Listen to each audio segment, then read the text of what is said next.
First, what I'm going to do is I'm going to make sure there's an order provided by a doctor to flush the, or provide medication through the NG tube. And then I'm going to have the patient state his name and date of birth. Alright, so we're going to be inserting liquid medication into this NG tube here. So first thing you do is go over to your patient and introduce yourself and let him know what you're doing. And then you'd have your hands washed, and the patient's bed will be up about 45 degrees. And then you take a syringe here and insert it into the NG tube and aspirate about 5 to 10 milliliters of the gastric fluid. And then you take the fluid and put it in a container. And then you look at the amount and then the color and texture of the gastric fluid. And then after you look at it, you discard the fluid, and then you rinse and dry the container that it's in. Okay.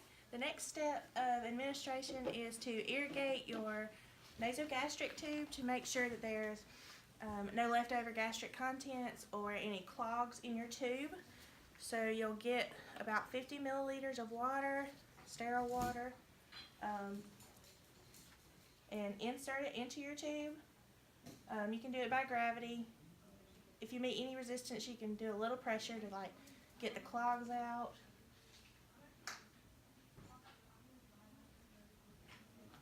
And then you are ready to give your medication.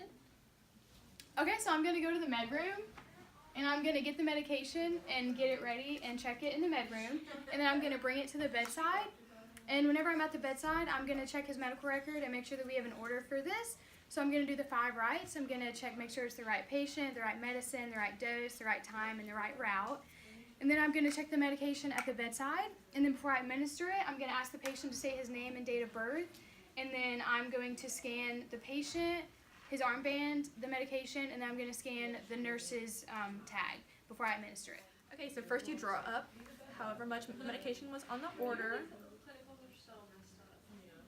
And then you make sure not to put the tube over 18 inches above it and elevated. Then you slowly insert the medicine. Okay, so next we're going to follow up with a second flush. So I'm going to get 15 milliliters of sterile water. And this flush is to ensure there's no residual medication left over in the tube, and also to make sure there's no clogs. So you were slowly and really in a wheelchair. You stood up. You can apply a little pressure if the water's not flowing through with gravity.